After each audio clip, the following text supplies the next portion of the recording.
Las llaves del reino de Dios.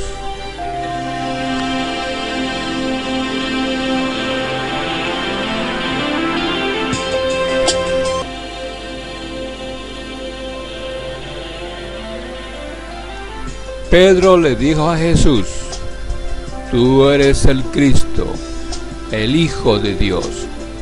Jesús le respondió: yo te daré las llaves del reino de los cielos. Leamos este diálogo en la Biblia.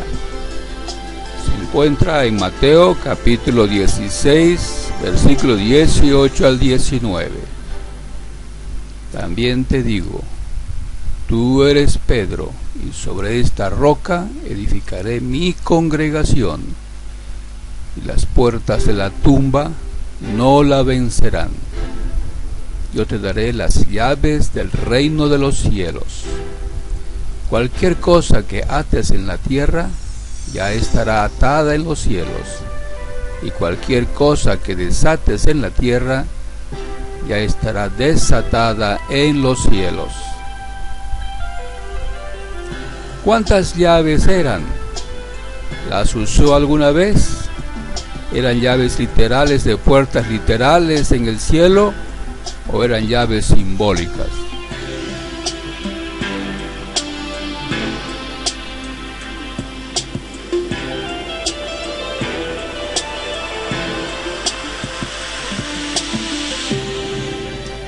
Sabemos que el reino de Dios es la congregación de discípulos de Jesucristo y que llegaron a formar una nueva nación, el reino de Dios.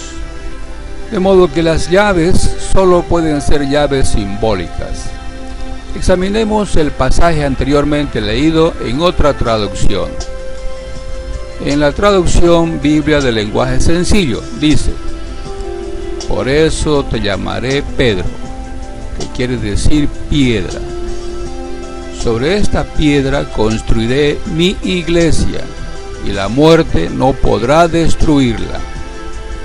A ti, Pedro, te daré autoridad en el reino de Dios.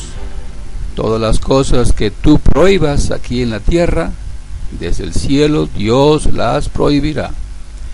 Y las cosas que tú permitas, también Dios las permitirá. La palabra iglesia viene del griego y se refiere a un conjunto de personas. De modo que cuando Jesús dice que construirá una iglesia, en realidad quiere decir que reunirá a un grupo de personas. Estas personas serían sus discípulos. Este conjunto llega a ser el reino de Dios. Pedro, entre ellos, recibiría ciertos privilegios o autoridad que asemejó a llaves. Jesucristo usó al apóstol Pedro para que inicie en el discipulado cristiano a diferentes grupos de personas. Cada vez que Pedro introducía a cierto grupo de personas, era como si estuviera usando una llave. Veamos cómo consideró el apóstol Pablo el entrar en la congregación cristiana.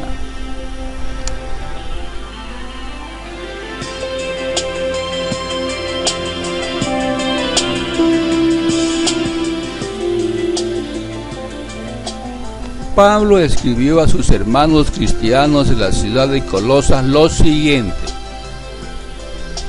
Según lo tradujo la palabra de Dios para todos: Dios nos rescató del poder de la oscuridad y nos hizo entrar al reino de su Hijo amado.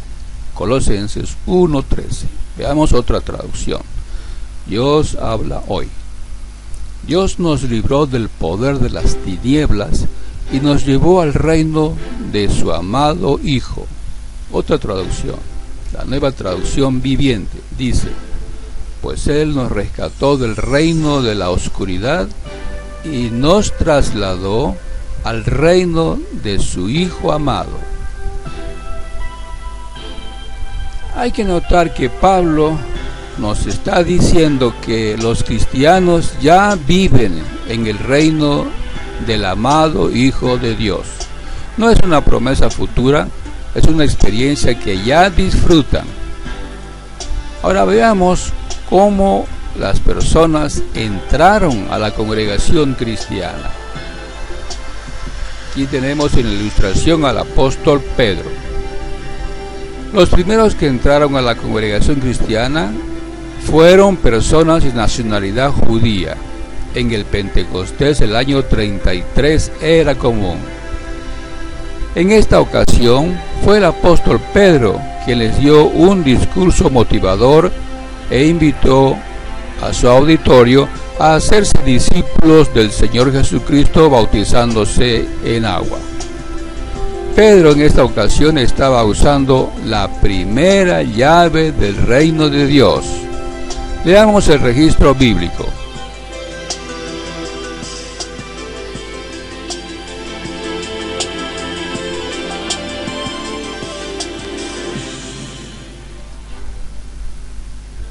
Por lo tanto, que toda la casa de Israel sepa, sin duda alguna, que Dios hizo Señor y también Cristo a este Jesús, a quien ustedes ejecutaron en un madero. Cuando oyeron esto, sintieron que un dolor les atravesaba el corazón y les preguntaron a Pedro y a los demás apóstoles: hermanos, ¿qué debemos hacer? Pedro le dijo: arrepiéntanse y que cada uno de ustedes se bautice en el nombre de Jesucristo para que sus pecados sean perdonados y recibirán el regalo del Espíritu Santo.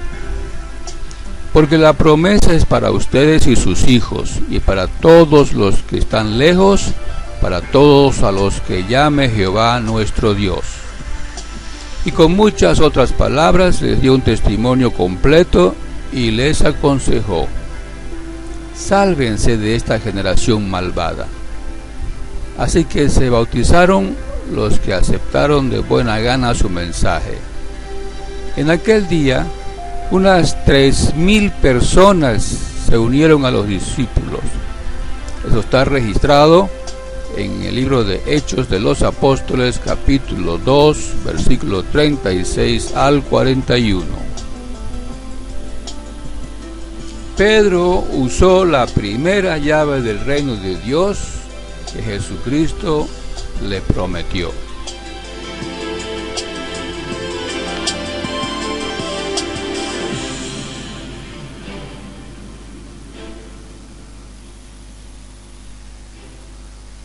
La segunda llave del reino de Dios. Un tiempo después, leemos que Pedro es usado por Cristo para que los samaritanos lleguen a ser miembros de la congregación cristiana al recibir el Espíritu Santo. Vamos a leer este relato. Está en Hechos capítulo 8, versículo 14 al 17. Dice así, en la Nueva Traducción Viviente: cuando los apóstoles de Jerusalén oyeron que la gente de Samaria había aceptado el mensaje de Dios, enviaron a Pedro y a Juan allá. En cuanto ellos llegaron, oraron por los nuevos creyentes para que recibieran el Espíritu Santo. El Espíritu Santo todavía no había venido sobre ninguno de ellos, porque solo habían sido bautizados en el nombre del Señor Jesús. Entonces Pedro y Juan impusieron sus manos sobre esos creyentes y recibieron el Espíritu Santo. En esta ocasión, Pedro usó la segunda llave del reino prometida por Jesucristo para que los samaritanos lleguen a ser cristianos. Hay que notar que no se llega a entrar en la congregación cristiana solo recibiendo el bautismo en agua.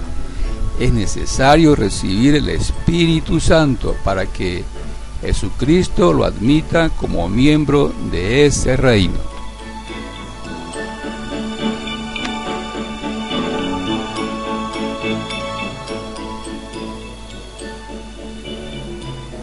La tercera llave del reino.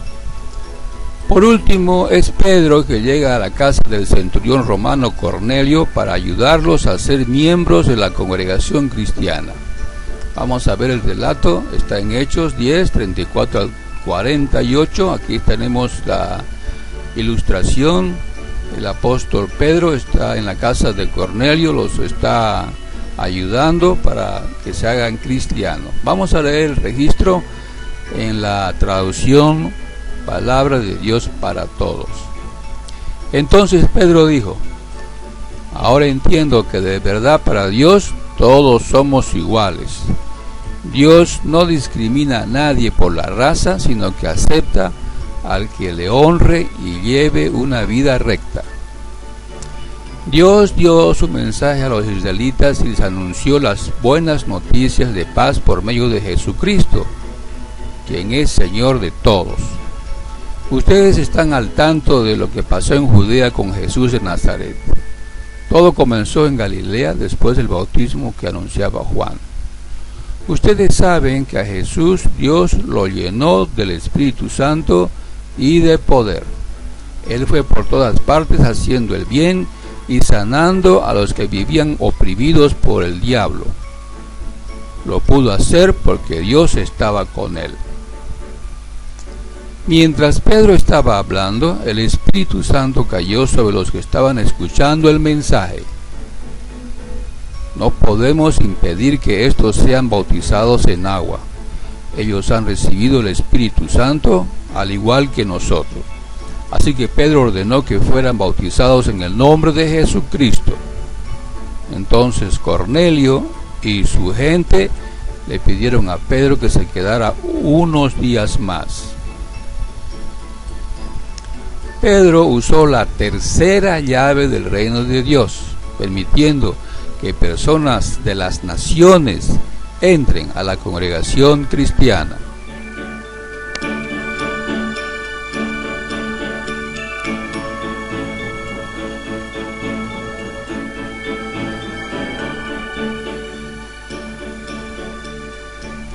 La entrada al reino de Dios. De nuestro estudio anterior vemos que Dios no es parcial. Dios está dando a todos en todas partes la oportunidad de salvarse. Dios les permite entrar en el reino de Dios, la congregación de los cristianos. Hemos aprendido que Pedro fue usado por Dios y su Hijo Jesús para introducir a las primeras personas de todas las naciones a la congregación de Cristo, el reino de su amado Hijo. Jesús dijo a Nicodemo lo que era necesario para entrar al reino de Dios. Vamos a leer el relato donde Jesús está hablando con Nicodemo. Aquí tenemos a Nicodemo y a Jesús en la ilustración. Jesús le contestó: de verdad aseguro que si uno no nace de nuevo, no puede ver el reino de Dios. Nicodemo le dijo: ¿cómo puede alguien nacer cuando es viejo? No puede meterse en la matriz de su madre y nacer por segunda vez, ¿verdad? Jesús le contestó: de verdad te aseguro que si uno no nace del agua y del Espíritu, no puede entrar en el reino de Dios. Como dijo Jesús, es absolutamente necesario nacer del agua y del Espíritu para llegar a ser miembro de la congregación cristiana. El nacimiento del agua es el bautismo cristiano. Lo puede ejecutar cualquier otro cristiano bautizado. El bautismo en agua es por inmersión completa y es una manifestación de su fe en Jesucristo. Se da comienzo a una nueva manera de vivir. Después del bautismo en agua, el cristiano vive en armonía con lo que Jesús enseñó.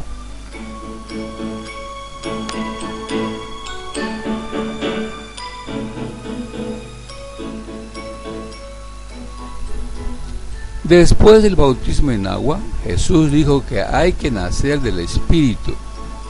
Equivale al bautismo en el Espíritu. Este bautismo lo ejecuta Jesucristo. Vamos a leer Hechos capítulo 2, versículo 32 al 33, donde se relata el primer bautismo en espíritu. Dios levantó a Jesús de los muertos y de esto todos nosotros somos testigos.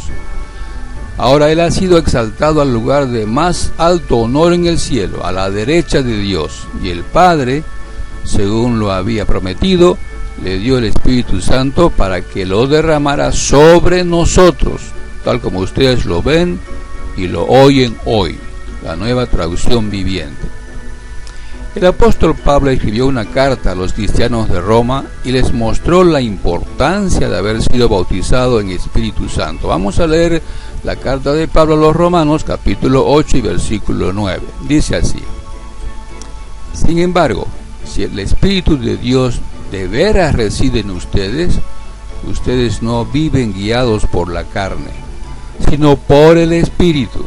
Pero si alguien no tiene el Espíritu de Cristo, esa persona no le pertenece a Él.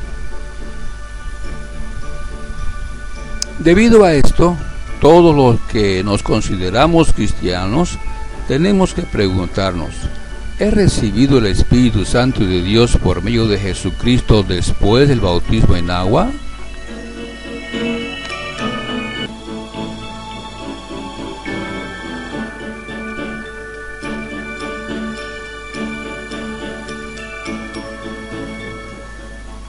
Pablo escribió en la carta a los Romanos, capítulo 8, versículo 13 al 14: Si ustedes viven guiados por la carne, de seguro morirán. En cambio, si con el Espíritu dan muerte a las malas prácticas del cuerpo, vivirán.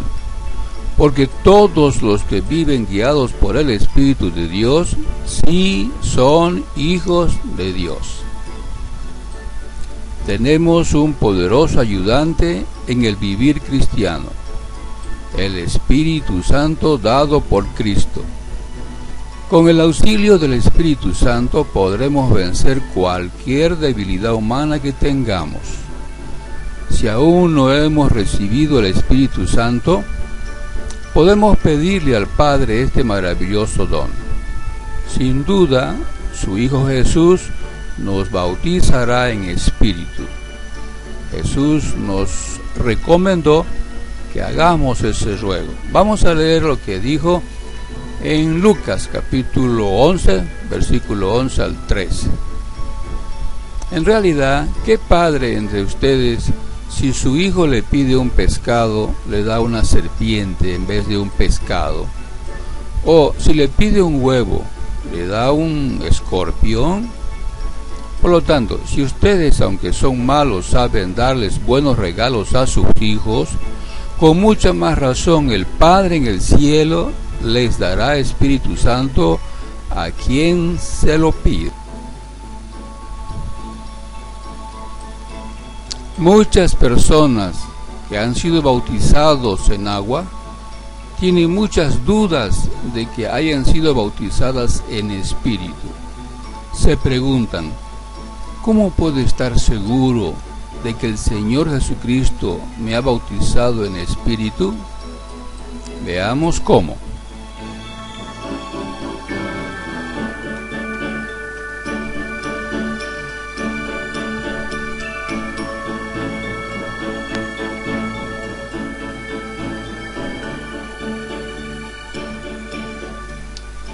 En Romanos capítulo 8, versículo 14 al 17, el apóstol Pablo escribió: Porque todos los que viven guiados por el Espíritu de Dios, sí son hijos de Dios. Porque ustedes no recibieron un espíritu de esclavitud que les haga volver a tener miedo, sino que recibieron un espíritu que los adopta como hijos. El espíritu que nos motiva a exclamar: Abba, Padre. El Espíritu mismo da testimonio con nuestro espíritu de que somos hijos de Dios. Así que si somos hijos, también somos herederos. Herederos de Dios, pero coherederos con Cristo, siempre y cuando suframos con Cristo, para que también seamos glorificados con Él. Así es, No hay temor en el corazón, más bien una profunda paz que proviene del conocimiento de que pertenecemos a la familia de Dios. El trigo y la mala hierba. Han pasado casi 2000 años desde la fundación de la congregación cristiana, el reino del amado Hijo de Dios. La situación parece un monumental desastre. El reino de Dios está lleno de mala hierba. Millones dicen ser cristianos, pero sus vidas no dan ninguna evidencia de que esa declaración sea verdadera. Millones dicen haber nacido del agua y del Espíritu y se enorgullecen de ser miembros de alguna denominación cristiana. Sin embargo, la situación que vemos no debería sorprendernos, pues el Señor Jesucristo hizo hace 2000 años una descripción exacta de lo que ocurriría en su congregación. Vamos a leer el relato que está registrado en Mateo capítulo 13, versículo 24 al 30 y versículo 36 al 43.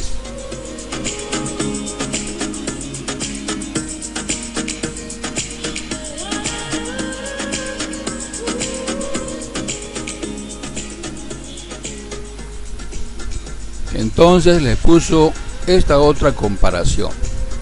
El reino de los cielos puede compararse a un hombre que sembró en su campo buena semilla.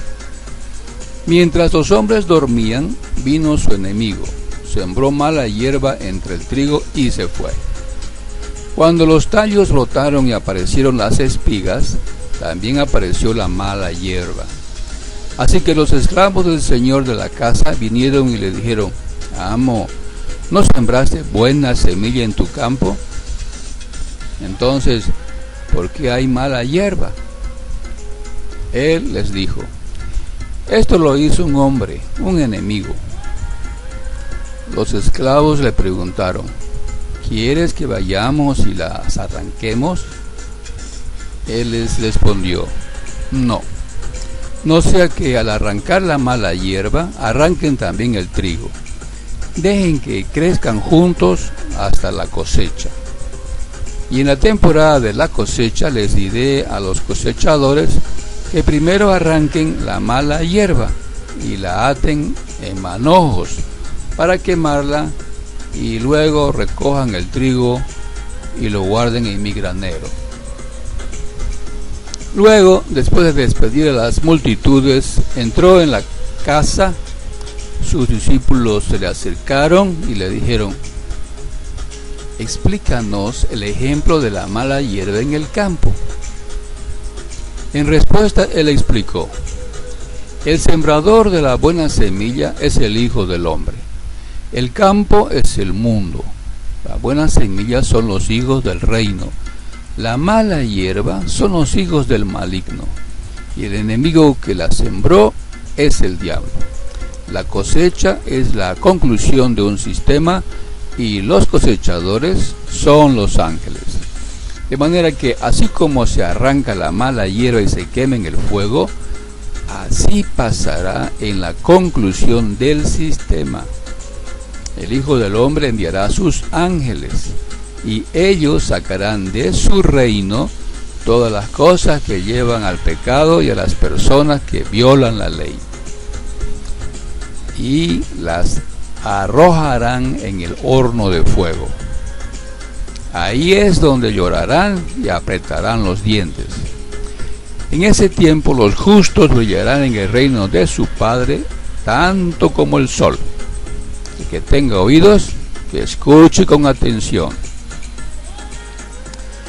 Por las palabras de Jesús en esta parábola, deducimos que la cosecha no ha comenzado y que los misioneros y demás predicadores de las denominaciones cristianas no son los cosechadores.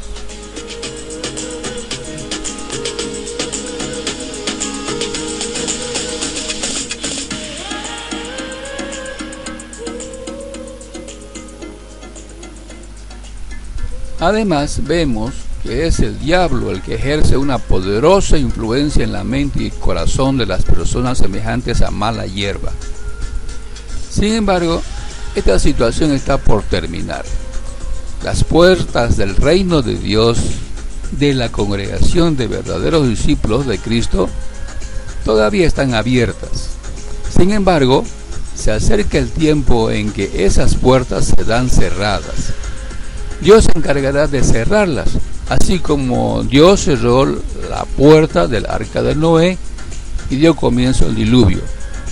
Leamos el registro de Génesis capítulo 7, versículo 15 al 16, que estamos mencionando.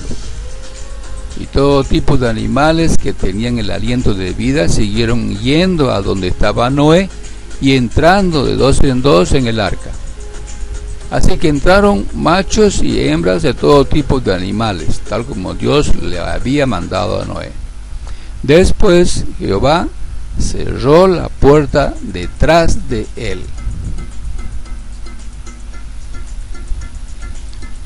Así es, el reino de Dios, la congregación cristiana, tiene sus puertas abiertas todavía. Pero llegará el día en que Dios cerrará esas puertas, así como fue en el tiempo del diluvio universal. La oportunidad de entrar en el reino de Dios, la congregación de verdaderos discípulos semejantes al trigo, se cerrará.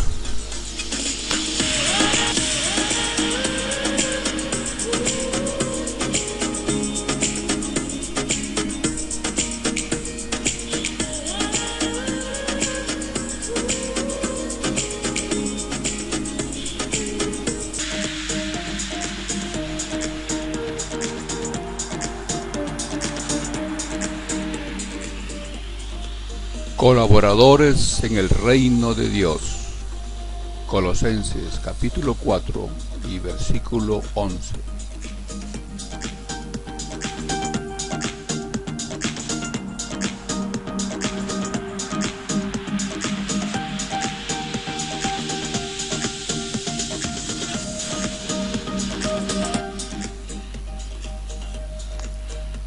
Pablo está arrestado en Roma.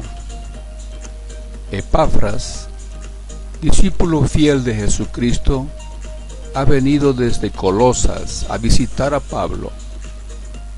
Después de recibir información muy importante, Epafras está por regresar y Pablo, aprovechando su regreso, manda una carta para la congregación de cristianos en Colosas.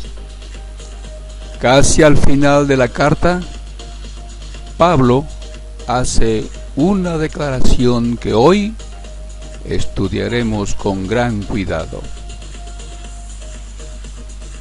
El pasaje en cuestión está en Colosenses capítulo 4 y versículo 11.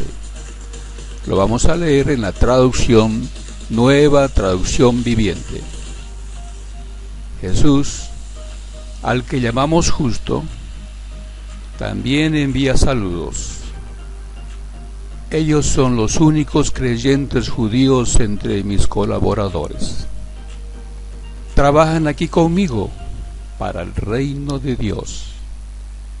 Y qué consuelo han sido para mí. ¿Qué era el reino de Dios para Pablo?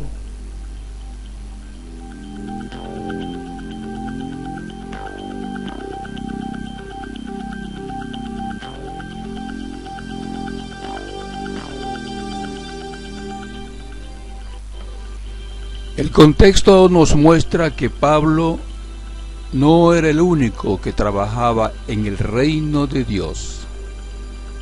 Había personas que eran israelitas y personas no israelitas que también trabajaban en el reino de Dios. Vamos a leer el contexto del versículo antes citado. Vamos a empezar a leer desde el versículo 7, Colosenses capítulo 4, versículos 7 al 10. En cuanto a todos mis asuntos, les informará Tíquico, nuestro amado hermano, fiel ministro y consiervo en el Señor. Porque precisamente para esto lo he enviado a ustedes, para que sepan de nuestras circunstancias y que conforte sus corazones. Y con él a Onésimo, fiel y amado hermano, que es uno de ustedes. Ellos les informarán acerca de todo lo que aquí pasa. Aristarco, mi compañero de prisión, les envía saludos.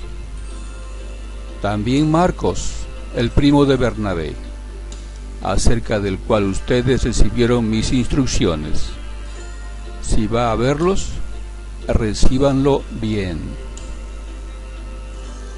Es evidente que Pablo está en prisión y que hay personas cristianas fieles que le visitan y lo mantienen informado de lo que pasa en las congregaciones.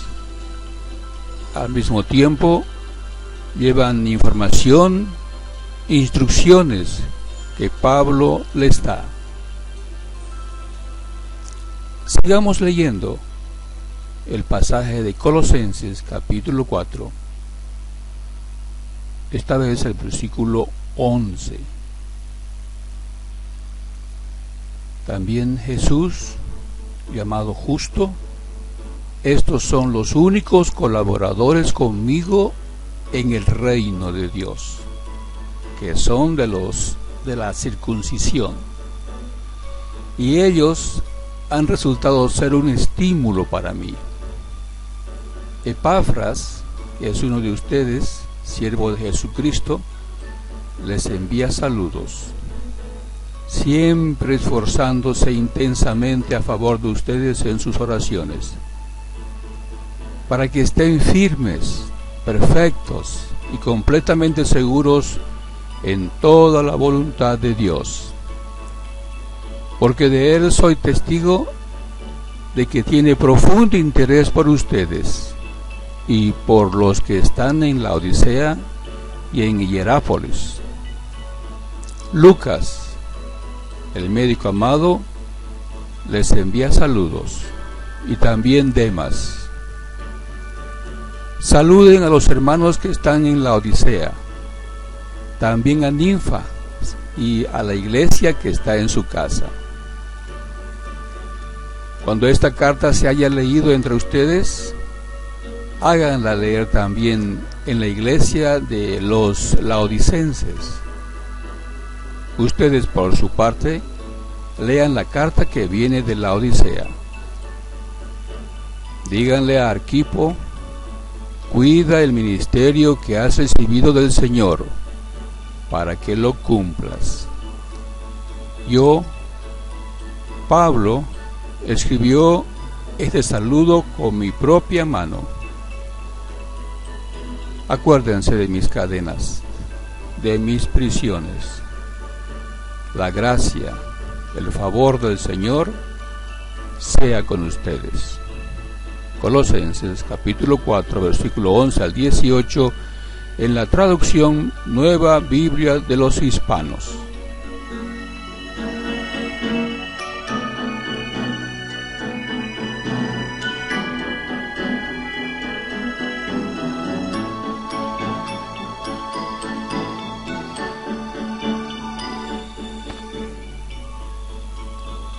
Es obvio que Pablo se refiere a la congregación de cristianos como el reino de Dios. Muchos cristianos fieles y maduros espiritualmente estaban trabajando en el interés de los creyentes. Mantenerse fiel y obedientes a Jesucristo y sus enseñanzas era el objetivo más importante. En la carta a los Colosenses, Pablo les describe los beneficios que recibieron al hacerse cristianos. Dios los había bendecido, los había liberado, pagando un cuantioso rescate.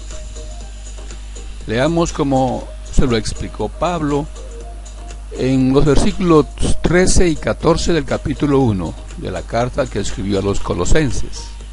dice en este pasaje: Él nos rescató de la autoridad de la oscuridad y nos trasladó al reino de su amado Hijo, mediante quien tenemos nuestra liberación por rescate, el perdón de nuestros pecados. Pablo ya vivía en el reino del amado Hijo de Dios. Había dejado la religión de los judíos, dejó de ser fariseo y se hizo discípulo de Jesucristo, miembro de la congregación cristiana. Seguir obedeciendo a la religión de los judíos era estar bajo la autoridad de la oscuridad. En la congregación de los cristianos, él era un colaborador en el reino de Dios.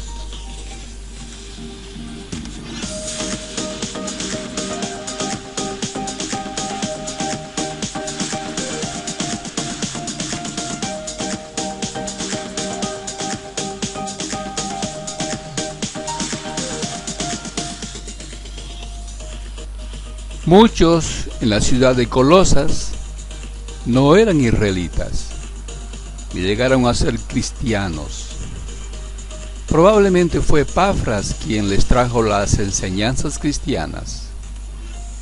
Los colosenses también dejaron su religión y sus prácticas, y al ser miembros de la congregación de cristianos, llegaron a vivir en el reino del amado Hijo de Dios. Dejaron de ser enemigos de Dios y fueron adoptados como hijos de Dios.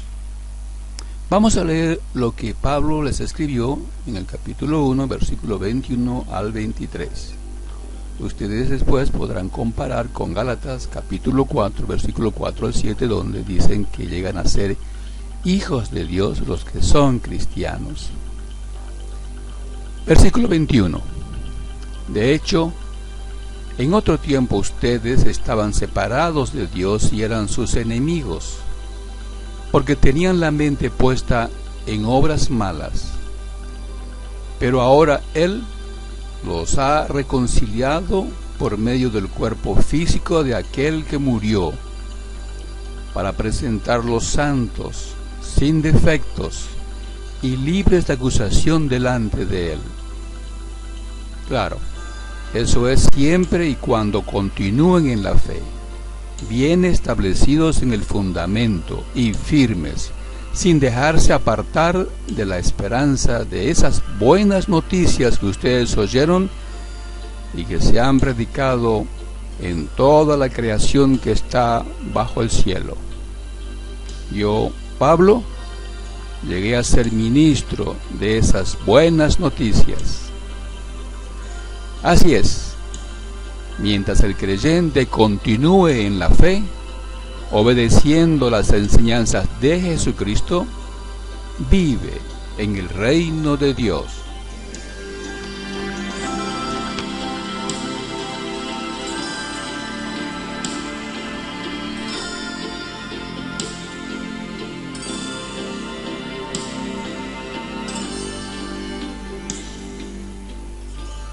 En el siglo XXI, muchos cristianos no saben qué es el reino del amado Hijo de Dios. Millones creen que su iglesia es el reino de Dios. Según estos creyentes, los que no pertenecen a la denominación a la que asisten están fuera del reino de Dios. Otros millones esperan que Jesucristo, al regresar con sus ángeles, con poder y con gran gloria, forme, establezca el reino de Dios. Siguen repitiendo la oración del Padre Nuestro sin entender lo que piden. Creen que al decir, venga tu reino, están pidiendo que Jesucristo regrese, ponga fin al mundo y establezca el reino de Dios. Según esta doctrina, solo entonces se hará en la tierra la voluntad de Dios como se hace en el cielo. Todas estas ideas no armonizan con lo que el apóstol Pablo entendía. Lo que Pablo enseñaba sobre el reino de Dios. Como hemos analizado, el apóstol Pablo entendía que la congregación de fieles y obedientes discípulos de Jesucristo era el reino de Dios.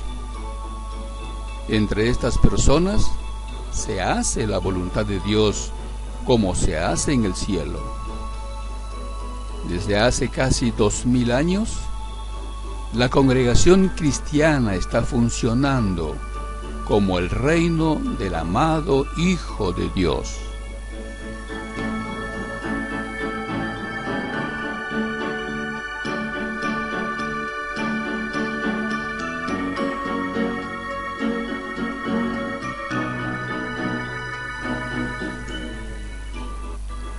Cuando Jesucristo enseñó a sus discípulos a pedir a Dios, venga tu reino, no estaba pensando en el fin del mundo, no estaba pidiendo el fin del mundo. Jesús hacía solo unos meses había empezado su ministerio público. Estaba integrando un conjunto de personas que con el tiempo sería su congregación, su iglesia. Jesús sabía que este grupo de personas llegaría a ser el reino de Dios. Entre este grupo de seguidores fieles y obedientes se haría la voluntad de Dios. A Nicodemos, Jesús le explicó cómo entrar en el reino de Dios. Para entrar al reino de Dios, necesitaba nacer del agua y del Espíritu. Nicodemo tenía que dejar la religión de los judíos y ser cristiano. Por favor, compare con Juan capítulo 3 y versículo 5. Al pedir venga tu reino, Jesús estaba pidiendo al Padre que se logre formar una congregación de personas que lleguen a ser discípulos fieles y obedientes. Este grupo, esta congregación o iglesia, sería el reino de Dios. Jesús lo estaba edificando. Jesús se lo explicó a Pedro en Mateo capítulo 16, versículo 18 al 19, que le sugerimos comparar. Jehová contestó esta oración en el Pentecostés del año 33 era común, cuando se formó la congregación cristiana, al derramar Espíritu Santo sobre 120 discípulos. Así llegó el reino de Dios, tal como Jesús lo pidió a su Padre. Para muchos hoy les es difícil aceptar el hecho de que la congregación de cristianos fieles y obedientes sea el reino de Dios. Dicen, millones de cristianos no están haciendo la voluntad de Dios, por lo tanto, no pueden ser el reino de Dios. A estas personas les sugerimos volver a estudiar la parábola que dio Jesús y que es conocida como la parábola de la mala hierba y el trigo. Está en Mateo capítulo 13.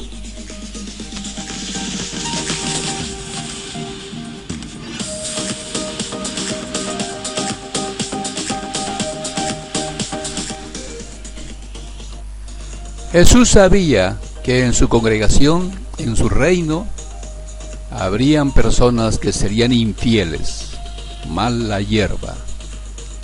Estos, por supuesto, no serían los hijos del reino. Al regresar Jesús, sacaría de su reino a estos hijos del maligno.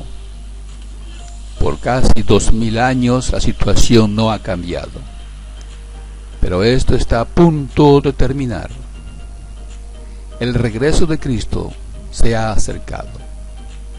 Leamos la explicación de la parábola de boca de Jesús mismo. Mateo capítulo 13, versículo 37 al 43. Dice: en respuesta, él explicó: el sembrador de la buena semilla es el Hijo del Hombre. El campo es el mundo. La buena semilla son los hijos del reino. La mala hierba son los hijos del maligno. Y el enemigo que la sembró es el diablo. La cosecha es la conclusión de un sistema y los cosechadores son los ángeles. De manera que así como se arranca la mala hierba y se quema en el fuego, así pasará en la conclusión del sistema. El Hijo del Hombre enviará a sus ángeles y ellos sacarán de su reino todas las cosas que llevan al pecado y a las personas que violan la ley, y las arrojarán en el horno de fuego. Ahí es donde llorarán y apretarán los dientes. En ese tiempo, los justos brillarán en el reino de su Padre, tanto como el sol. El que tenga oídos, escuche con atención.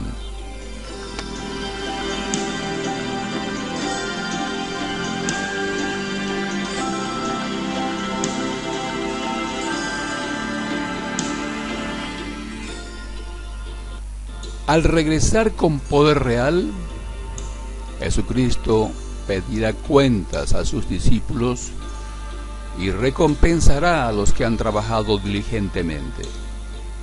Jesús da este detalle en una ilustración registrada en Lucas, capítulo 19.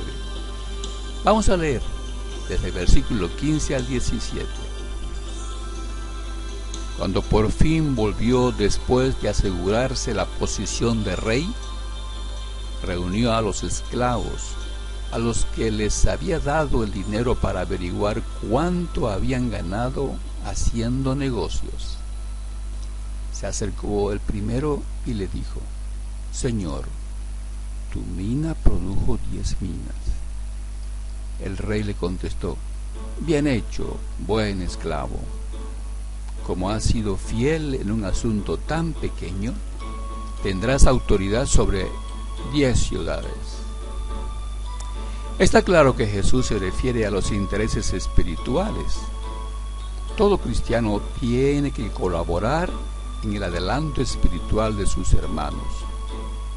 Como dijo Pablo, tenemos que ser colaboradores en el reino de Dios. Nuestra fe se manifestará en obras. Veamos cómo lo dijo Jesús mismo.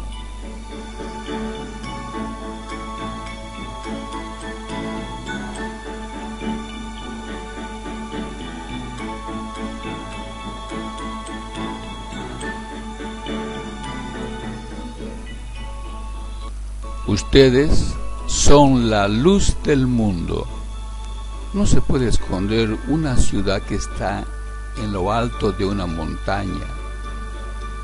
Nadie enciende una lámpara para luego taparla con una canasta, sino que la pone en el candelero para que alumbre a todos los que están en la casa.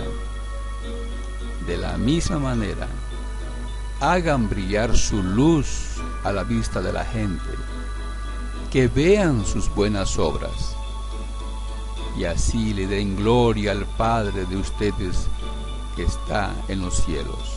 Mateo capítulo 5, versículo 14 al 16.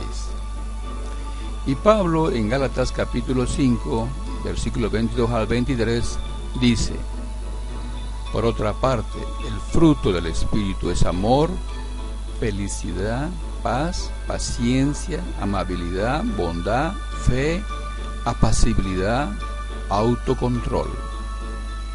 Este fruto tiene que cultivar y manifestar todo discípulo de Jesucristo.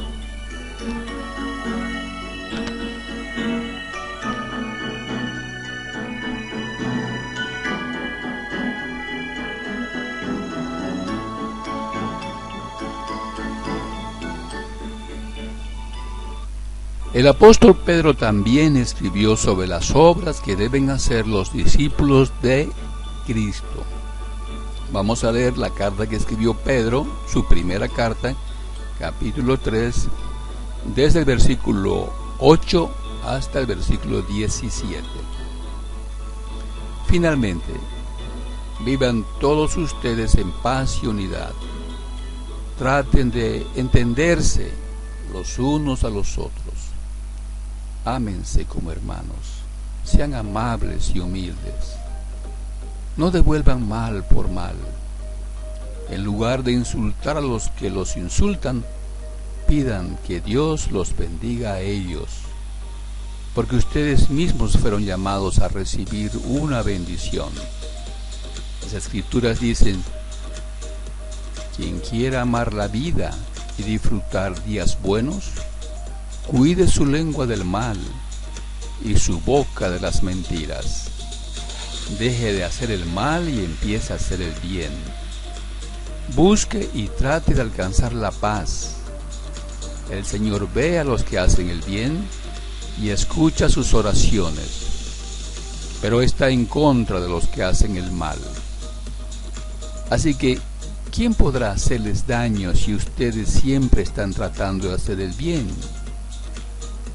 Sin embargo, también es posible que sufran por hacer el bien.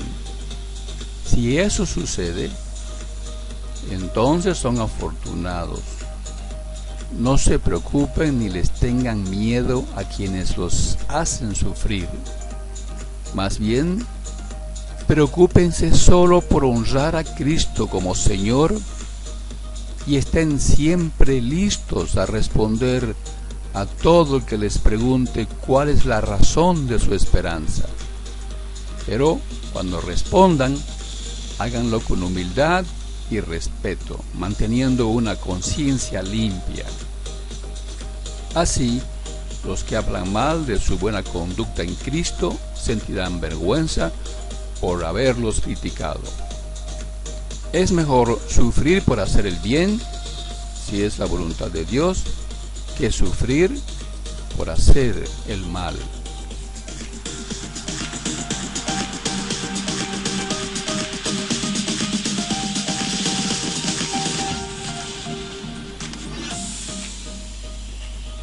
En el siglo XXI hay 2.300 millones que declaran ser cristianos. Están divididos en miles de denominaciones, todas en conflictos, unas contra otras. Cada grupo religioso cristiano ha sido convencido por sus líderes de que son los únicos que enseñan la verdadera doctrina de Jesucristo. Las demás denominaciones están equivocadas, están condenados y listos para ser destruidos. Esa es la manera como ven a los que no son de su organización. Pero los apóstoles enseñaron a vivir en paz y unidad, a no estar divididos, a tratar de entenderse unos a otros. Enseñaron a amarse como hermanos, enseñaron a ser amables y humildes. En algún momento, durante los pasados 2000 años, se ha extraviado a la gran mayoría de los discípulos de Cristo. La situación de gran confusión en que vivimos hoy no es sin solución. Dios nos da la solución. En el libro de Apocalipsis, capítulo 18 y versículo 4, Dios nos dice: y oí otra voz que venía del cielo y decía: sálganse de ella, pueblo mío, si no quieren ser cómplices de sus pecados y si no quieren recibir parte de sus plagas, porque sus pecados se han acumulado hasta el cielo y Dios ha recordado sus actos injustos. Salgan de Babilonia la grande, es símbolo de la gran confusión religiosa.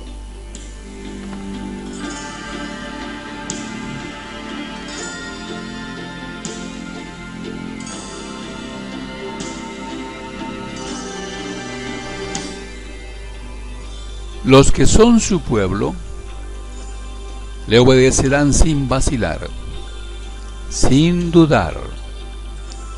En el primer siglo, tanto judíos como no judíos tuvieron que abandonar sus organizaciones religiosas para ser miembros de la congregación de Jesucristo.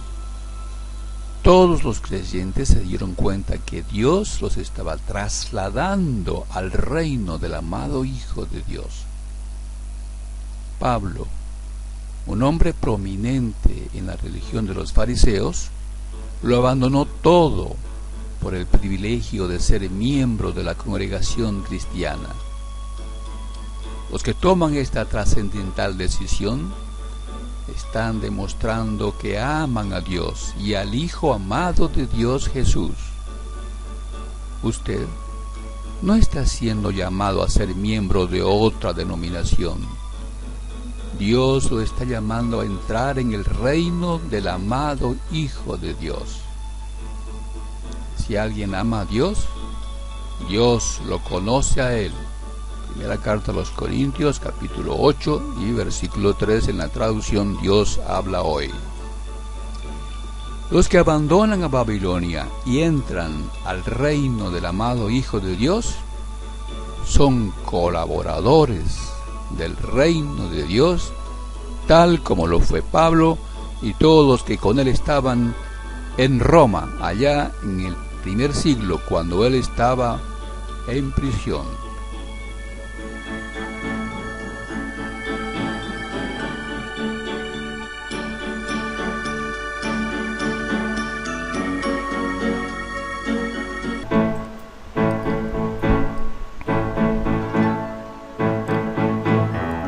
La restauración de todas las cosas.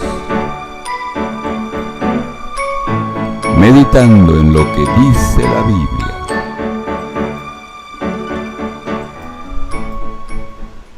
Hace más de 6.000 años, la familia humana perdió su hogar. Por ser rebeldes, desobedientes a las claras instrucciones de Dios, perdieron el hogar paradisíaco que Dios les dio. Fueron expulsados. El mundo lleno de seres humanos felices, viviendo eternamente unidos en paz y amor, fue postergado. Pero el todopoderoso Padre Celestial Jehová no sería frustrado en su propósito, pues Él mismo dice: la palabra que sale de mi boca no volverá a mí sin resultados. Sin falta hará lo que yo deseo y cumplirá con éxito lo que la envío a hacer.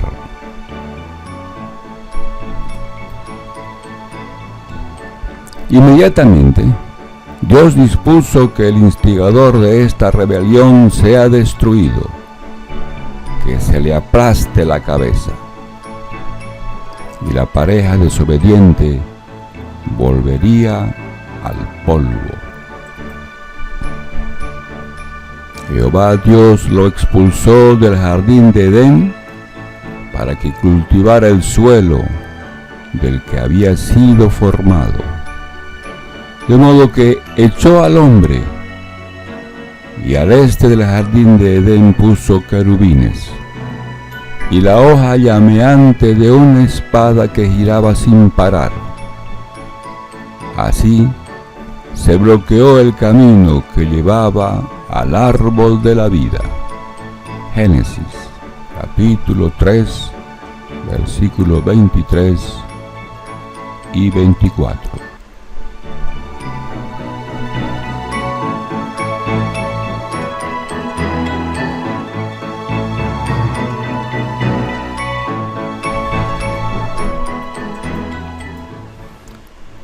En su sabiduría, Dios permitió que Adán y Eva tuvieran muchos hijos. Adán vivió 930 años. Jehová estaba resolviendo el problema que los rebeldes le habían creado. Fuera del hogar paradisíaco, los descendientes de Adán y Eva se extenderían por toda la tierra. Sin embargo, la vida sería muy dura para todos.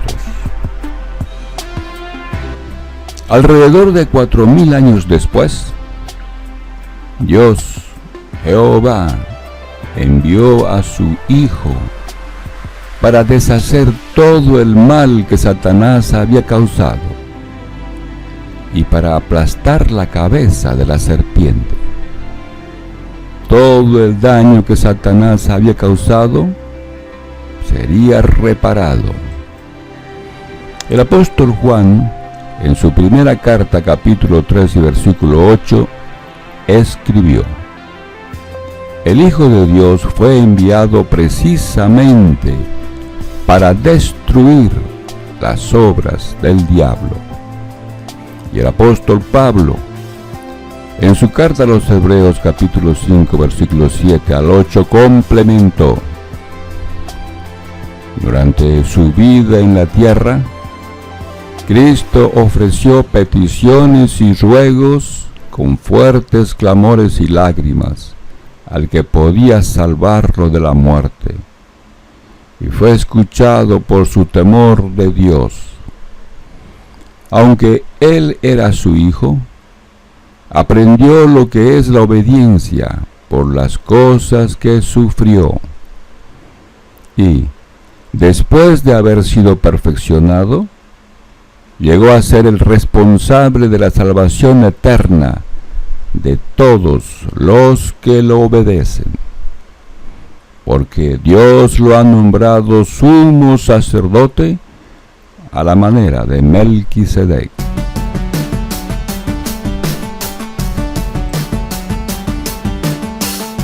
Mientras Jesús estuvo en la tierra, Satanás le hizo una herida en el talón cuando fue asesinado en un madero.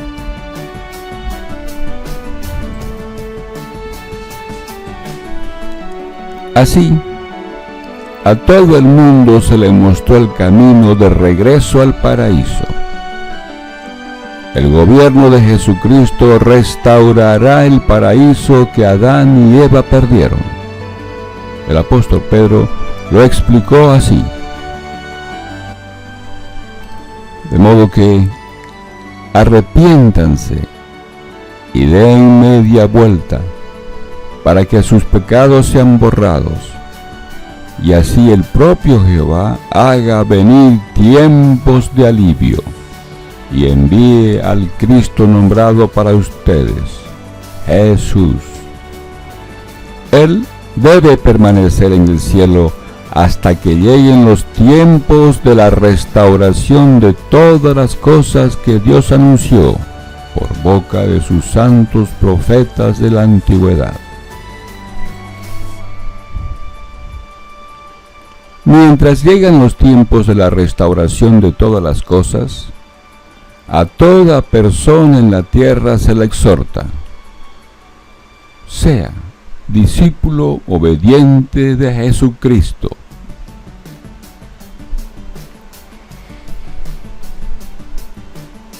Satanás, por casi 2000 años, ha tratado de impedir que las naciones presten atención a este mensaje.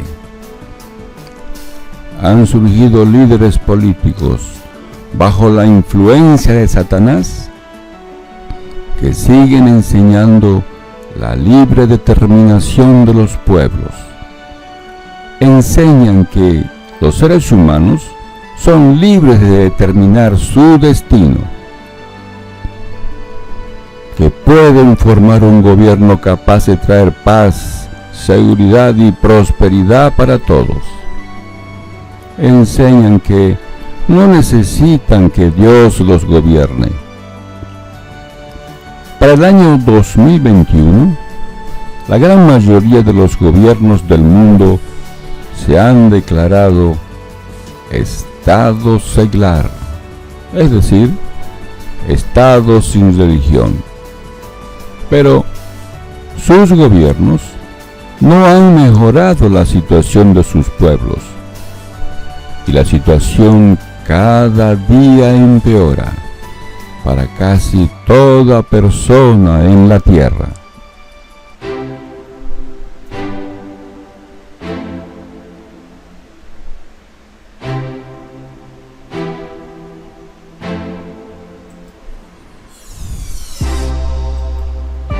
Sin embargo, Jehová Dios sigue adelante con su propósito de restaurar el paraíso, el maravilloso hogar que le había dado a la familia humana. Hoy sabemos que Satanás ha sido expulsado del cielo. Junto con sus ángeles rebeldes, están confinados en la tierra. Ellos saben que les queda un corto espacio de tiempo.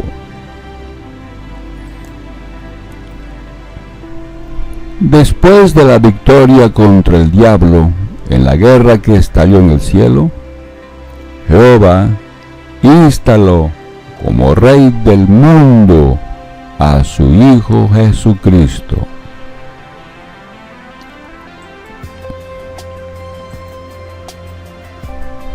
Jesucristo, al expulsar a Satanás y sus demonios del cielo, ha preparado un lugar en el cielo para traer 144,000 discípulos. Hasta este momento, ningún discípulo de Jesucristo ha recibido la vida eterna.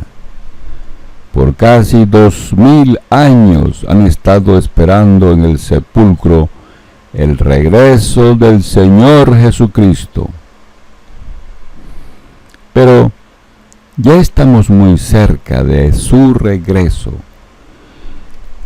y los primeros cristianos que recibirán la vida eterna serán llevados al cielo y reinarán con Jesucristo desde el cielo.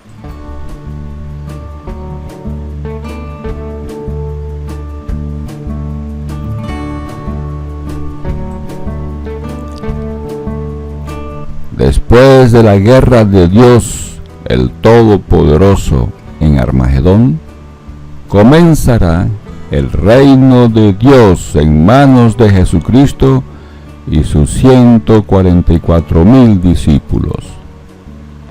Habrá llegado el tiempo de la restauración de todas las cosas que habló Dios por boca de sus santos profetas.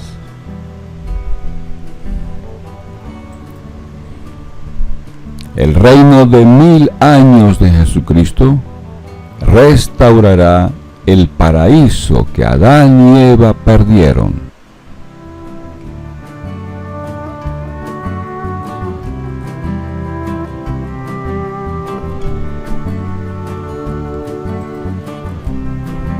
Durante el reinado milenario de Cristo, Dios hará que los muertos vuelvan a vivir. No importa que hayan sido buenos o malos, según lo escribió Lucas en el libro de Hechos de los Apóstoles, capítulo 24, versículo 15, citando las palabras del apóstol Pablo.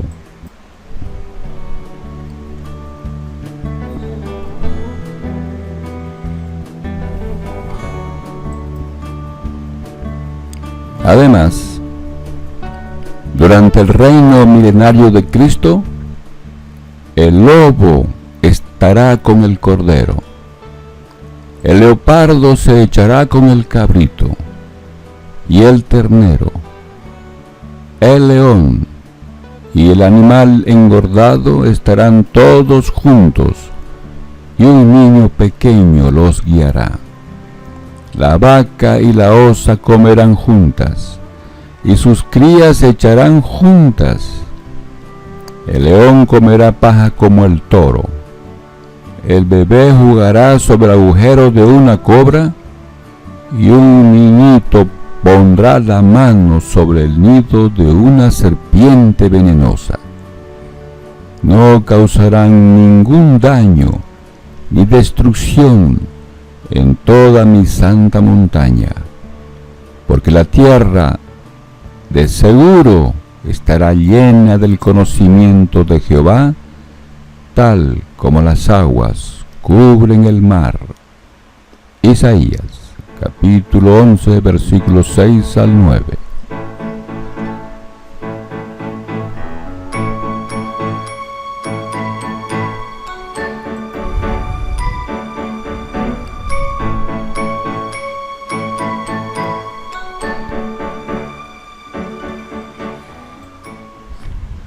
Apártate del mal y haz el bien, y permanecerás para siempre. Salmo 37, versículo 27. Porque Jehová ama la justicia, y no abandonará a sus leales. Ellos siempre serán protegidos, pero los descendientes de los malvados serán eliminados. Salmo 37, 28. Los justos heredarán la tierra y vivirán en ella para siempre.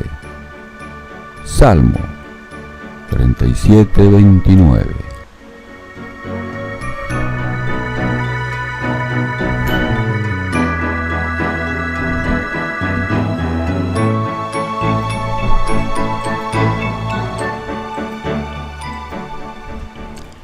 Ningún gobierno humano podrá jamás presentar ante el pueblo un programa de gobierno como el que presenta el reino milenario de Jesucristo. Resucitar a las personas que han muerto, dar vida eterna, en salud perfecta, en paz y seguridad, a toda persona en la tierra. Transformar a las fieras salvajes de modo que no sean un peligro para nadie. Reparar la tierra y sus ecosistemas. Que solo las personas justas habiten en la tierra. Destruir a Satanás y sus demonios. Hoy vemos el mundo dividido en naciones, protegiendo sus fronteras, amenazándose constantemente con sus poderosos ejércitos. Los gobiernos ilusionan a la gente con ideologías políticas que resultan inútiles. La pobreza, las enfermedades cada vez más mortíferas, la degradación moral de la gente van en aumento cada año que pasa, además de la ruina que se está causando al medio ambiente y sus ecosistemas. Los gobiernos han resultado incapaces de coordinar para enfrentarse a estos problemas. Con los gobiernos humanos, la humanidad se encara a su destrucción.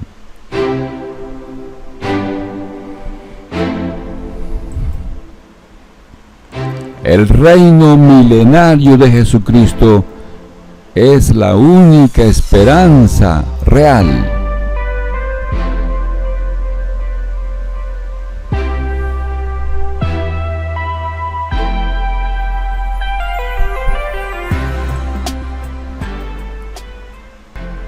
El apóstol Juan escribió en Apocalipsis capítulo 21, versículo 3 al 5. Luego oí una voz fuerte que salía del trono y decía: mira, la tienda de Dios está con la humanidad. Él residirá con ellos, y ellos serán su pueblo. Dios mismo estará con ellos, y les secará toda lágrima de sus ojos, y la muerte ya no existirá, ni habrá más tristeza, ni llanto, ni dolor. Las cosas anteriores han desaparecido. El que estaba sentado en el trono dijo: mira, estoy haciendo nuevas todas las cosas. También dijo: escribe estas palabras, porque son fieles y verdaderas.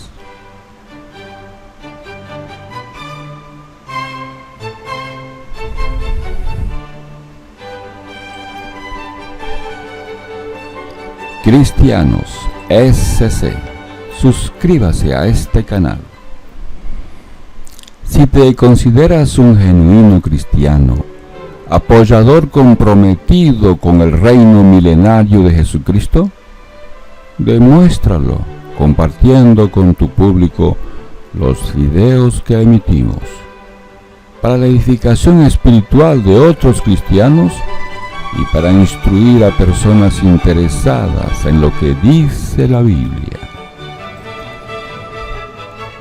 Si deseas ser miembro de este grupo de cristianos, te enviamos el enlace en la descripción del video para que hagas tu solicitud.